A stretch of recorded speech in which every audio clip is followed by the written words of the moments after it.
Yeah, so what was your question again? Because I've so that's an example, isn't it? Yeah. So what happens when you're not fully present? Yeah. Is that you can forget the thread. Yeah. And then it all gets a little bit overwhelming, and you're like, I don't want to be here anymore. No. And then you start zoning out. Yeah. I zone out most frequently under criticism from others. Right.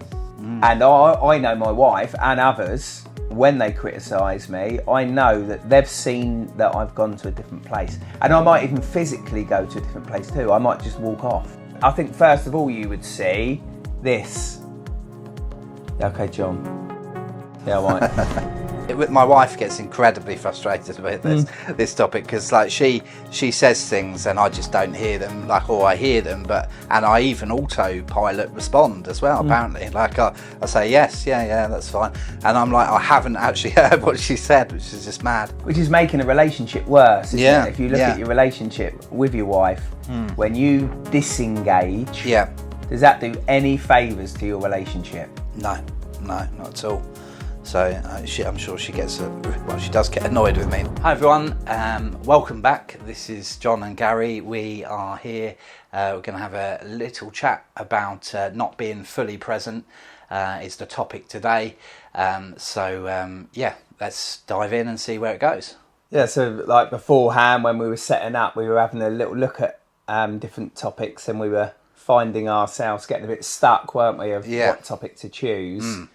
And then we realised in part of our interaction that this might be a good subject because I was picking up, you were asking me questions, but not being like fully present. I don't know whether that was me being overly critical of you, but I felt I was picking something up atmospherically. No, that's fine. What was going on for you in that moment? Well, I think my excuse was that I, and I told you this earlier, that I was setting up the film equipment, so there's quite a lot to think about technically, like, are the camera settings right, is the angle right, etc, so there's a lot going through my brain, but so I guess that sort of was pulling my attention away, but to be honest, even when we're talking, it is something where I'm not fully present all the time, and I'm not quite sure why. I don't know whether it's that I've got quite a vivid imagination or something like that. So so is that kicking in even now as we're initially starting? So if you were to give me a percentage of how much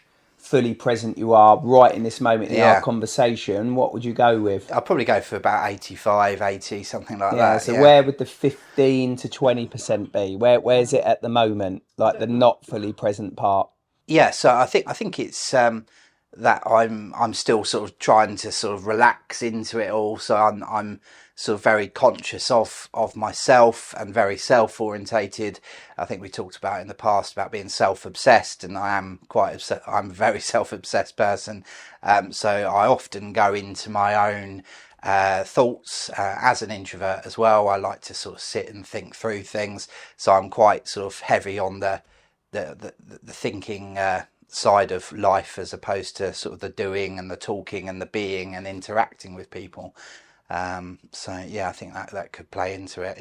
You're almost like caught up a little bit in your own world and then not like being able to share the space with somebody else, almost like you go somewhere in an internal place, that 15 or 20%, which causes you to check out a bit from the relationship, from engaging, and you go into that space. So do you sometimes, like, for example, when I'm talking, would you, in that 15 or 20%, would you miss things I was saying and then think, oh, crikey, shit, like, what did Gary say? Or like, oh, I was thinking about that in that moment. I often have to do that with conversations. In fact, just when you were talking then, it was starting to clock out a little bit. So where did you go in that moment? It's not that I go anywhere. I've heard that sort of men, I watched a marriage counselling, marriage sort of course once, and he was talking about men going to their nothing box. And of all the boxes a man has in his brain, the nothing box is our favorite box.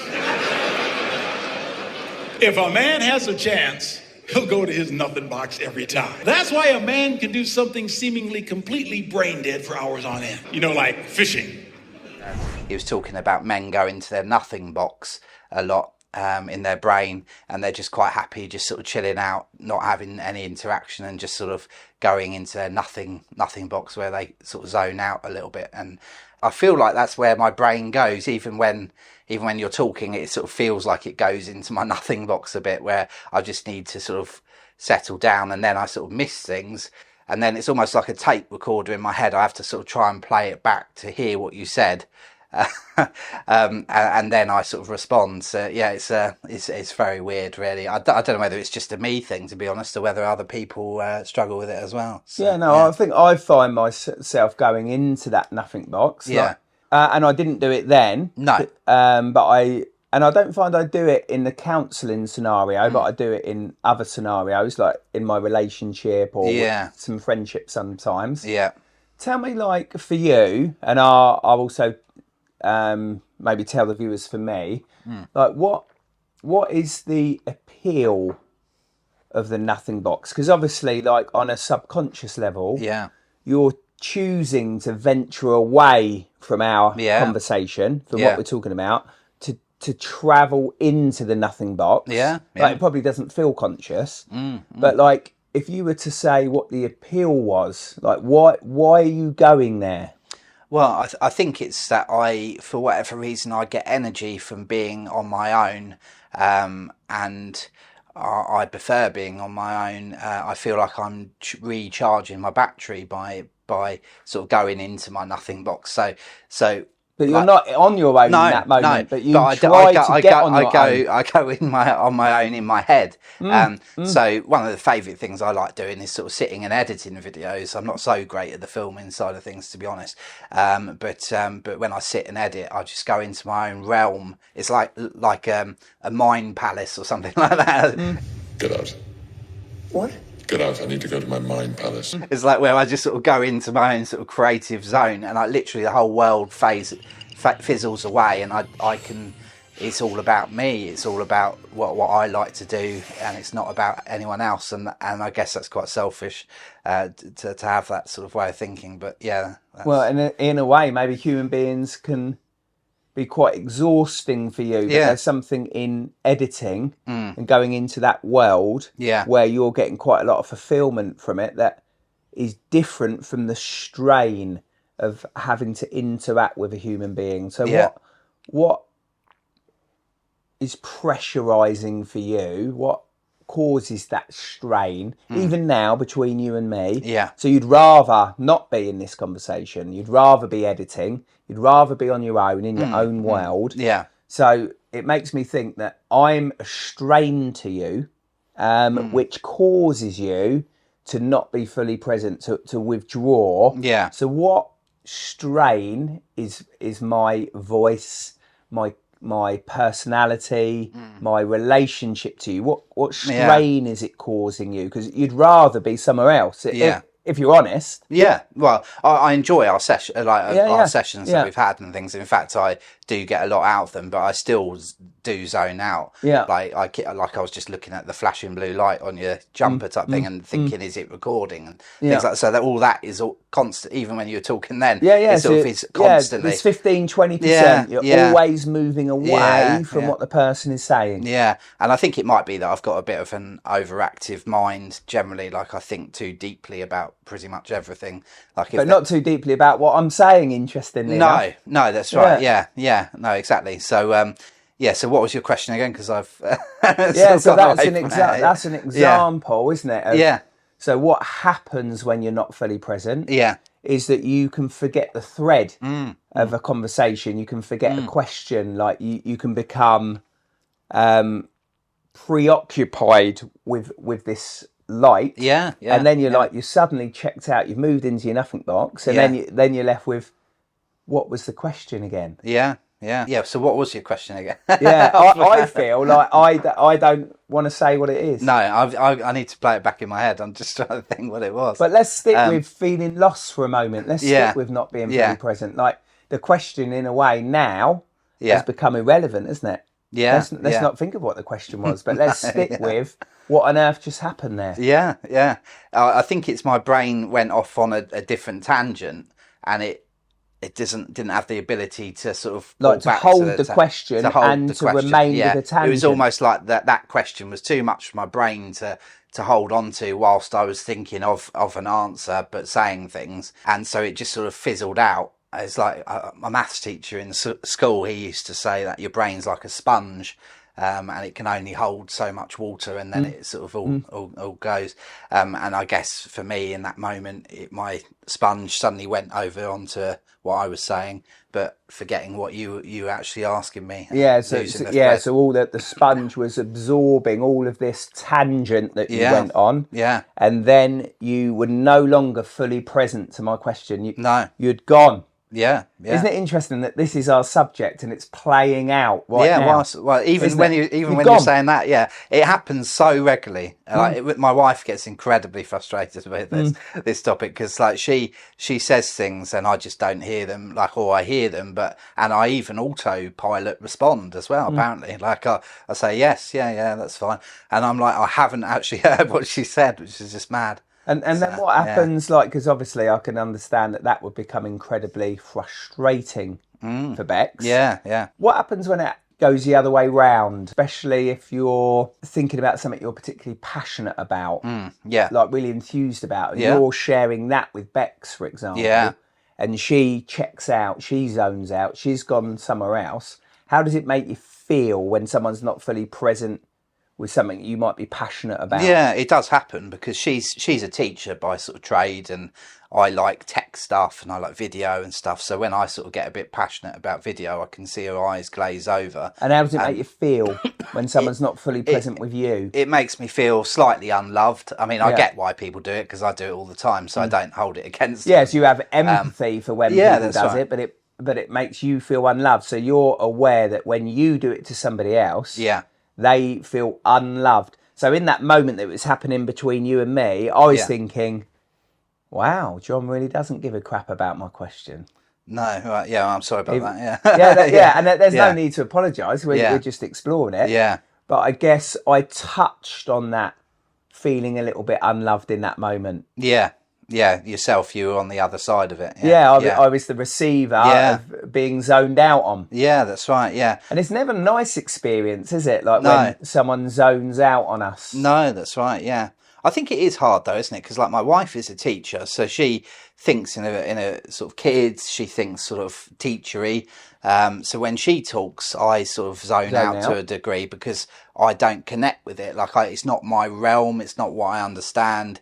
It's not my experience in life, so there's a disconnect there. And equally for her, it's the same when I talk tech and stuff. She's like, what the freak are you talking about, mate? I don't give a stuff about it. So she's actually quite a good listener, to be fair to her. She's probably better at sort of holding her attention than I am, certainly in that scenario. But I can still see her sort of glaze over a little bit. So but I think it's just because I'm very self-orientated ultimately, and that's probably why.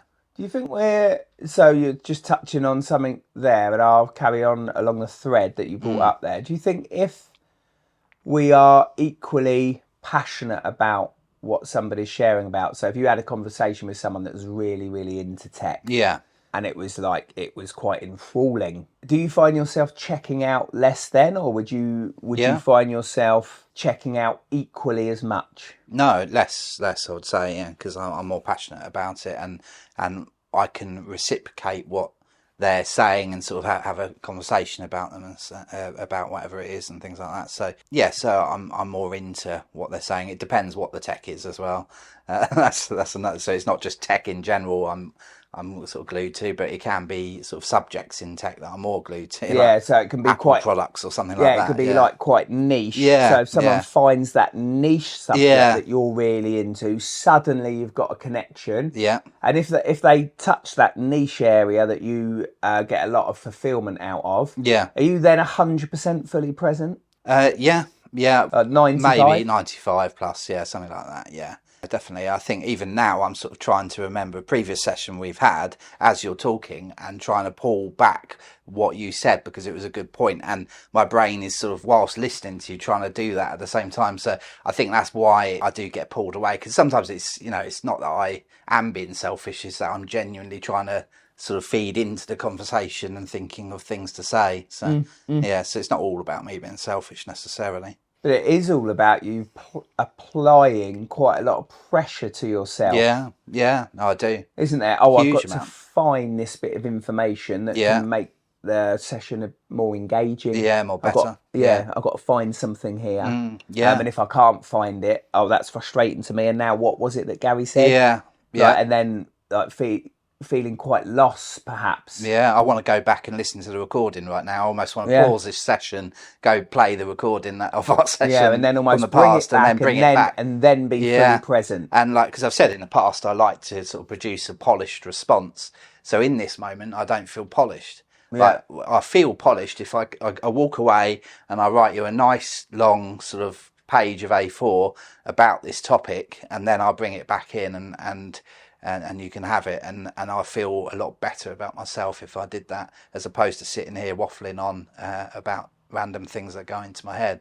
Yeah, see, I think what you're saying is a key to not being fully present, because I think what can happen, and this is what happens with me, if you don't find what you're looking for and you zone out, I think maybe part of that zoning out perhaps for you is, I can't find a polished answer. That was in a previous session. I can't find it. That's annoying me. Yeah. Now I'm annoyed with myself, and maybe then you start being critical of yourself. Yeah. And then it all gets a little bit overwhelming, and you're like, I don't want to be here anymore. No. And then you start zoning out. Yeah. I start imagining myself in your kitchen, sort of just thinking it all through quietly on my own. Yeah. And then that imagination takes over and overrides what we're saying now. Yeah. It's quite powerful. So isn't it? all that has happened in this conversation. Yeah. So Yeah. under the surface, without it being that obvious, I guess. But yeah. Yeah, because it might not be obvious because you're still finding answers. Yeah. And it still feels like we're engaged. Yeah. But for you, it's not on 100% level. No, right? You're very much elsewhere. Even at the moment, it's still niggling me that I haven't remembered what that. Yeah, so what's niggling you right now? Well, the fact that you said something really good in one of our sessions, and I've listened to the recording several times, and I can't for the life of me think what it was, and I really want to bring that out in this session to help people out. So it's annoying me that I'm not doing that. Yeah, and you can't move away from that. No, I so think the it's fact that it's continually in my head. annoying you, that's causing you to check out. Yeah. That you find yourself annoying, that you can't find that piece of information, and you zone out. Yeah. It's very similar, I think.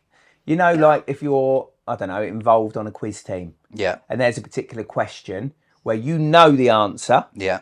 But you can't find it. Yeah. And then the whole quiz can carry on, and you're still trying to think of what was that name? Yeah. What was that answer? And like Exactly. a couple of rounds of the quiz has gone on. Yeah. That everybody else is engaged with, but you know the answer to something, but you just can't find it. And you've gone off. Yeah. Yeah, that's right. And that's what you're doing now. Yeah, that's right. On a conversation about being fully present. Yeah, I'm still doing it. Even just in that sentence, my head was going off. I was imagining someone doing a quiz and things like that, and then my head just goes off on this tangent where I'm still thinking about the answer, stuff like that. The thing that I wanted to try and remember. Let me ask you a really important question then. Yeah. What brings you back? What's funny is, as you were talking and I was sort of drifting off, I felt like I was getting pulled back by the fact we were talking about what I was drifting off about. So it almost bringing it into the room, the issue into the room, was helping me realign and actually think, just to be present, just enjoy the conversation. Don't worry about that, because we're having a good conversation now. I don't have to think about what that thing I wanted to say was. I can just be present and enjoy the conversation. So in a way, I was sort of being pulled back every time we were sort of highlighting it. Yeah. Yeah. So it was the acknowledgement. Yeah. Of your hidden world. Yeah. To me. Yeah. That was bringing you back in connection with me. Yeah. So if we hadn't been talking about this, yeah, you'd still be going elsewhere trying to find all of this. Yeah, yeah. Trying to maintain, and I'm squinting, like it's quite a difficult thing to do. Yeah. Trying to maintain the connection. Yeah. Finding it impossible. And like even now, as I'm talking about it, I'm struggling now to be fully present. Yeah, right, okay, yeah. Like you almost like pull each other into it. Yeah, it's too much to think about. I think a lot of it for me is pressure that I put on myself. I put myself under so much pressure to perform the best. So for me, it was all about this video's got to be the best video in the world, and everyone's got to watch it. It's going to get millions of views, and therefore I need to remember that very important topic to bring it into the room. But actually, what helped me come back into the room was when I just sort of took a breath and I was like, it's okay, John. Like, it was almost like an inner voice saying, it's okay. You don't have to come up with that. You don't have to be perfect. You don't have to perform. You can just say and talk and it'll all be okay, type of thing. And once I started to sort of, my inner voice was this sort of calming myself down, I found that I could realign a lot better. And feel the tones change now. So this is the first moment, I don't know how far we are in the recording, where we're together. Yeah. First moment where we've made a relational connection. Yeah. Isn't that? Yeah, that's right, yeah. Isn't that extraordinary? We've had a conversation about not being fully present and we've been battling with it. Yeah. But just now, are we fully present now? Yeah. I guess there's still an element of me that's sort of thinking about all the techie stuff. Yeah, so let's go back to that voice you heard. Yeah. It's okay, John. Yeah, just relax, yeah. Let's rest it in that voice for a minute. Let it reverberate around the inside of John. Yeah. So let's stick with it. Yeah. Stick with the voice for a bit. It's okay, John. Are you in the room with me? Yeah. Can you look at me? I feel more in the room, yeah. Can you look at me and maintain that eye contact? And tell me what that inner voice, like the soothing inner voice. So it's saying it's okay, Gary's listening. He doesn't need you to say or be anything that you're not. It's okay to be who you are, and maybe you're tired as well. Like, I think tiredness is a big thing for me. I work pretty darn hard.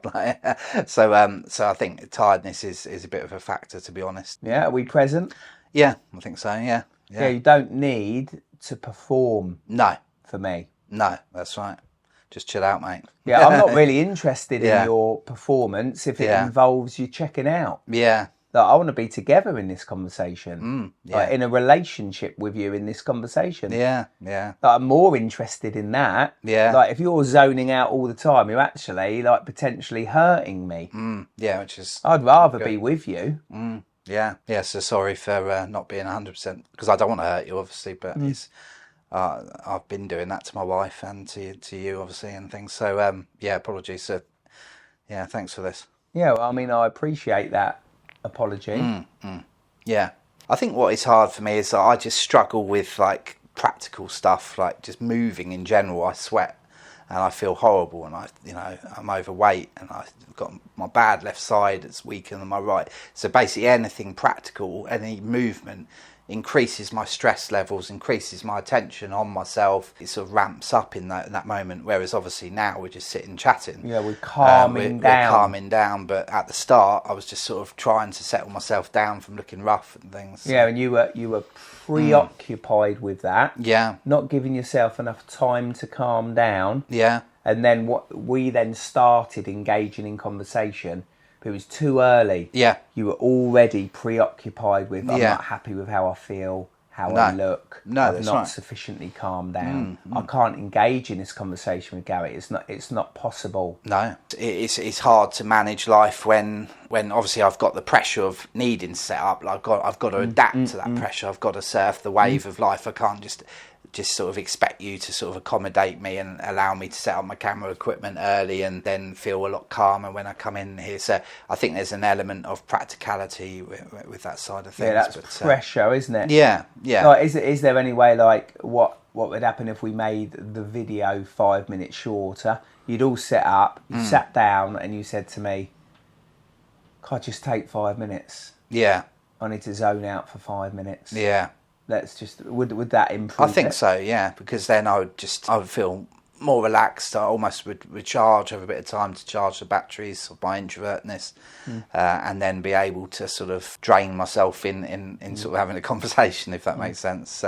Not in a rude way, but that's just the way the way it is. In a way, it is draining for you. Yeah. So what would have happened if you'd set everything up? Yeah.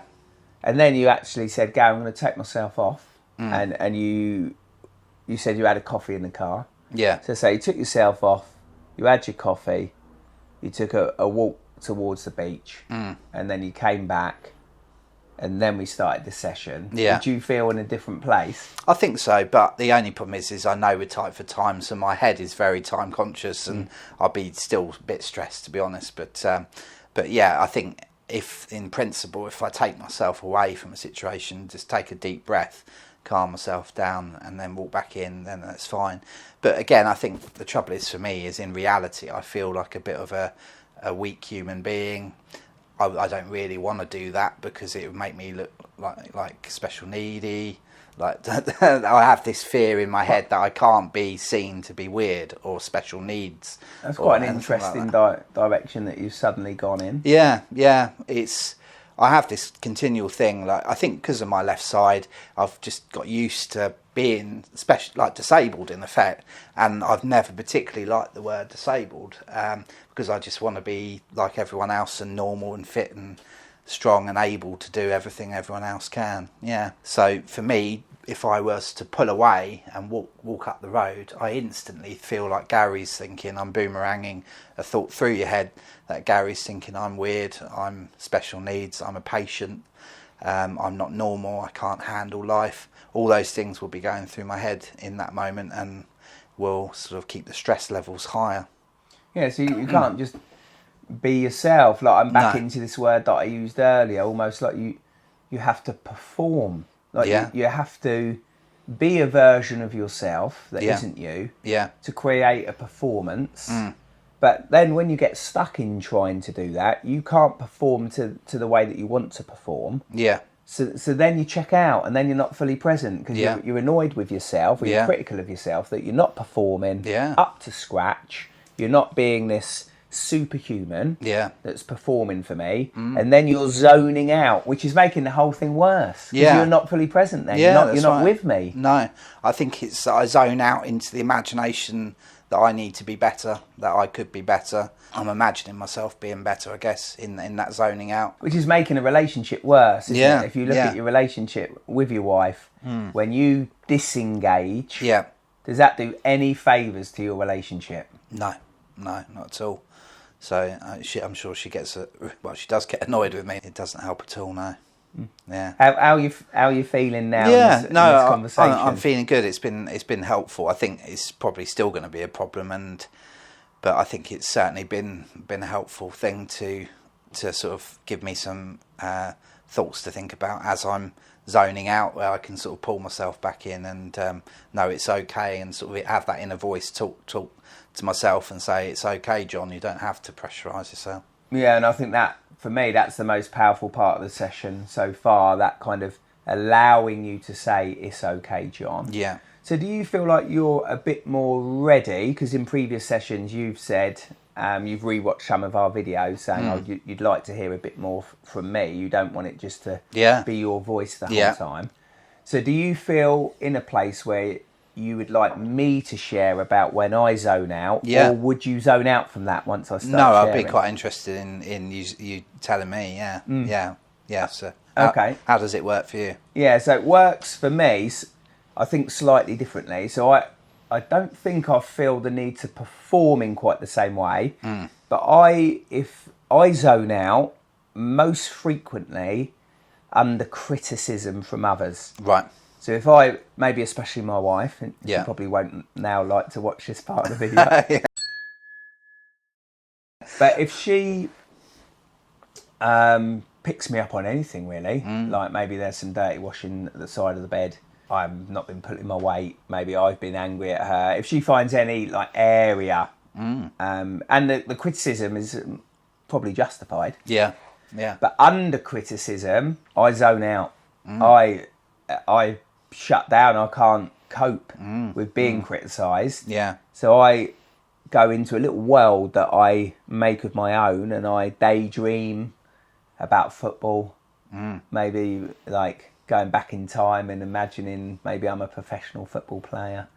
I daydream about being away from the criticism, so I might daydream about wanting to be on a golf course. I go anywhere where there isn't criticism. And I know my wife and others when they criticise me, I know that they've seen that I've gone to a different place. And I might even physically go to a different place too. I might just walk off. Yeah. So if I'm being criticised, I might turn around and I'm gone. Yeah. And that criticism, I'm not mulling over that criticism. I'm not thinking, oh, maybe I should pick up the washing from the side of the bed. Yeah. No, yeah. I'm not engaging with the criticism. I've gone. Yeah. I'm not on the golf course. I'm playing football. Being criticised causes me to check out. Yeah. Why do you think that is?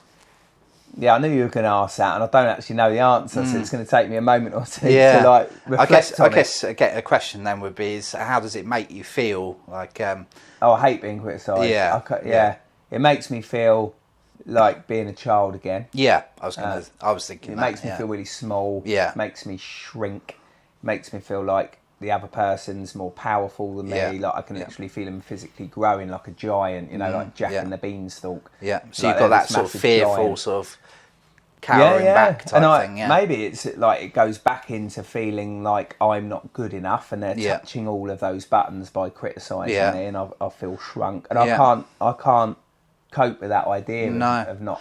I think being good enough. when we're children, we're sort of criticised a huge amount, aren't we, by our parents? Like, Gary, don't do X, Y, Z. Don't eat the cookie, Gary. Yeah, that's it.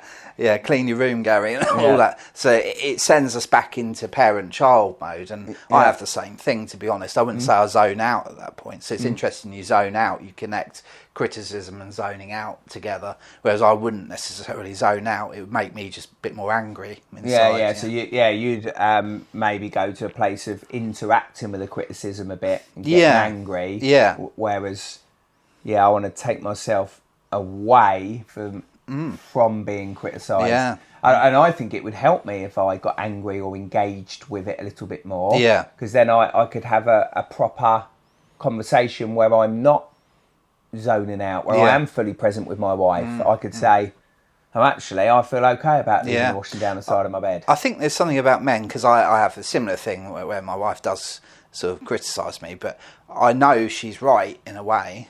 But there's something in us as men, because I think women do tend to be tidier. They seem to have their life a bit more together, whereas I put my washing down the side of my bed and things like that, and like it's messy down the side of my bed right now, etc. Me too, mine too. Yeah.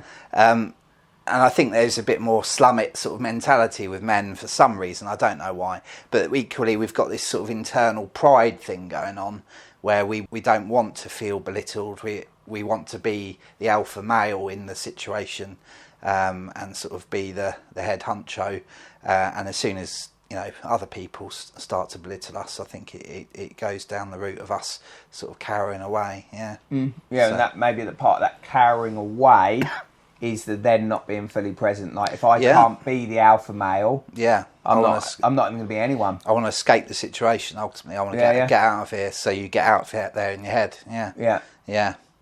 You want to be somewhere better, because you just want to feel like you can be you and not do anything that you don't want to do. And then when I'm escaping, Yeah. so when I'm football in my mind or golf in my mind, it's quite funny when you were using the term alpha male, because I put myself back in the place of alpha male. So when I'm in my imagination, football, I'm the best player. Or when I'm golfing, I'm imagining the best shot. I'm not imagining me mucking up a shot, or I'm not imagining me missing an open goal. Like when I'm checking out from that criticism, I'm going to a place where people are going to be praising me. Oh, well done, what a goal you scored, Gary. Oh, what a golf shot. So I'm almost like doing the opposite. You're feeling, you're puffing yourself up that's on the it. inside because I feel like I've been knocked down. I can't cope with that. I withdraw from being knocked down. Oh, you're not a really good human being because you've got washing down the side of your bed. So then I think, well, I go to a place in my mind where I am a good human being in my mind. I'm almost like, puffing myself up. That's it. And just to say, I've never ever thought you've ever checked out in all our sessions over a year and a bit of sessions, a year and a half of sessions. Do you know why? You've never checked out in these sessions. Why? Well, you're not criticising me in these right, sessions. Okay, yeah. Isn't that interesting? Because I don't think, if I look at all the sessions, so you've challenged me once or twice. Yeah, because you've encouraged me to. Yeah, but I don't think you've directly criticised me. No. And I think if you did and it had a certain tone about it, because sometimes you can take a criticism if it's delivered in a certain tone, but if you criticise me with a tone that I'd struggle with, you'd suddenly see me, I'd be gone. Yeah, And I think first of all you would see this. Okay, John. Yeah. Yeah, right. Yeah, and I'd be like, that would be the initial zoning out. I'd be looking out the window, and maybe it's like my inability to be able to experience the pain that comes with criticism. Yeah. So I'd be looking out here. Yeah. Yeah. No, Even now, if you started criticising me, you would see me zoning out. Yeah. I wouldn't be fully present with you. No, it's fascinating, yeah. And I'd actually then struggle with your next session. Yeah, because you'd have a chip on your shoulder, I guess, towards me. Yeah. Yeah, have you ever got a chip on your shoulder towards me? I'm interested. No, because I'm just trying to think. I don't think I can imagine you. Like, I can't remember you criticising me. So, like, the only difficult conversation I think I can remember us having was my inability to reply quickly to messages or emails. Yeah. Like, the way that you went about it was quite soft, because you're probably scared of criticising in a confrontational I don't want to manner. hurt you. You don't like confronting, No, do I you? hate it. Yeah, generally. So in your tone, it didn't cause me to think, "Oh, John's really pissed me off here." Yeah. Because you don't have that confrontational that's way about you. Yeah. Whereas I think in the context of maybe a marriage or something sometimes, Yeah. or in relationship with your mum or dad, like that nice, soft approach. Those boundaries He's not there in the same way. You're likely to be a bit more fiery. Yeah. I have had clients that are fiery with me and criticised me, and then I have zoned out. Yeah, I have to admit, I've zoned out. Yeah. And they probably see me like just looking out the window for a moment. And if they were careful to observe what was going on, they might even see my eyes well up. Right. Yeah. And do you have a fear of confrontation yourself?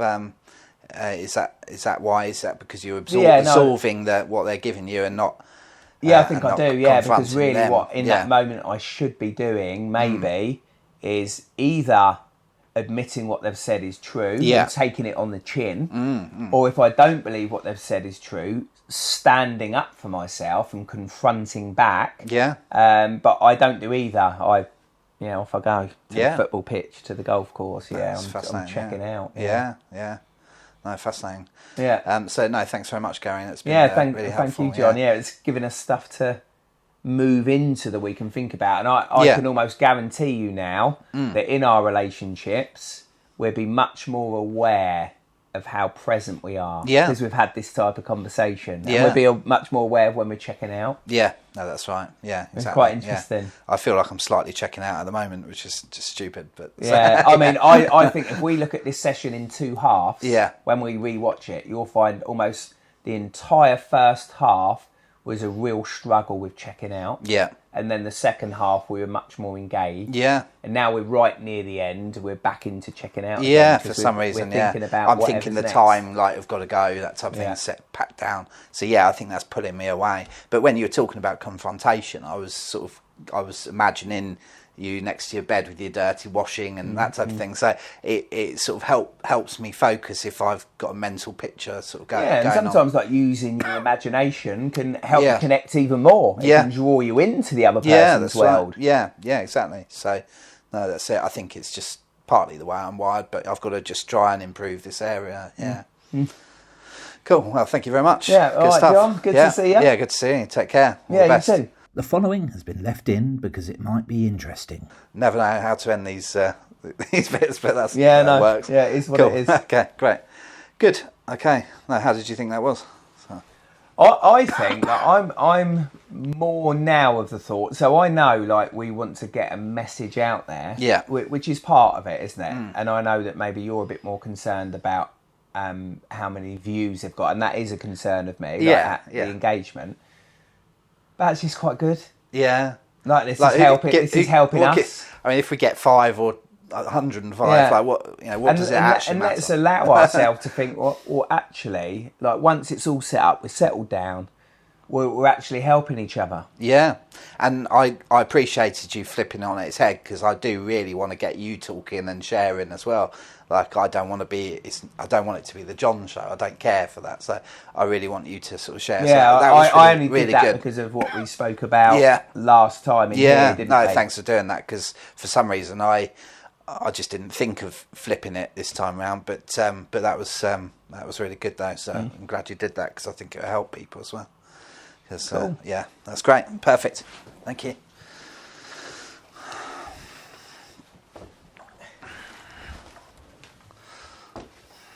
So is this bit now, this packing down bit, less stressful than the setting up? Slightly. It's still fairly stressful because of the element that I'm imagining now that the person walking up the stairs and things like that any second. So it's sort of like a negative imagination that goes on. Yeah.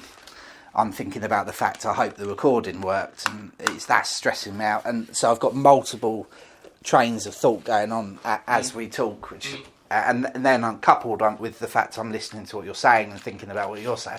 It becomes quite a lot for my brain to handle. Stressful. Although now I can see you're in a much better mood. Yeah, because we brought it into the room ultimately. Yeah. That's helpful. So yeah, no, definitely. But I think that's more of a thing than people realise. Yeah. That fully present thing. Yeah. I don't know how much have you noticed it in other people generally? Yeah, I mean, I get it with clients all the time. Yeah. In relation to pain. So right. They can't stay with pain. Right. Okay. Yeah. So if they start sharing I don't know, maybe a story about sexual abuse or something. Yeah. They get part way through the story, and then I'm like, where on earth have they gone? Right. They're not there anymore. Oh. And they start looking through the window and they're crying, fascinating. and they can't remain. They can't remain with the story. Yeah. I mean, I would be interested to see how present I am if I'm like 2 months clear of doing any work. For instance, I reckon I would be. Yeah, work really preoccupies me. I was up at like 3, 4, a couple of times this week, 5 other days, and working in the evening as well. It's like it's tiring. It's impossible. Then. Yeah, it's just tiring, quite frankly. So I think it's partly that as well. But it's tricky. Yeah, I heard a client say to me that if you write in the margins, and your margins are full, then you can't have enough time for yourself and relationships because you're writing in the margins all the time, like so busy. It's too. Yeah, that's right. It's chaotic. Too much. So it's like when I think really hard at work. I'm obviously thinking about what everything the business is doing. All the risks associated with the business and all that, so my brain's on overdrive, and I come downstairs, talk to Beck, and I just want to chill, man. I just need to be on my own to recharge. Yeah. But obviously I can't recharge, so I've got Dan kicking his brother, etc.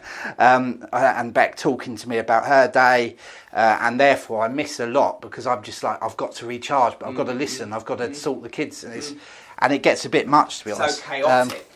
And it's no one's fault, but it's just that's a good somehow description of life, isn't it? That's a description of life, but it shows that sometimes perhaps our priorities are in the wrong place, aren't they? Because they're not on family. Yeah. They're more on work. Yeah. And meeting targets. Yeah.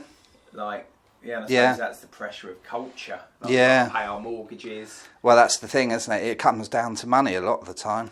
We've got plenty of time. Cool. Plenty of time, John. Thank you. Oh, that's good. Great. So, yeah, I think it is. It's just so much pressure in society, isn't it, to live and stuff.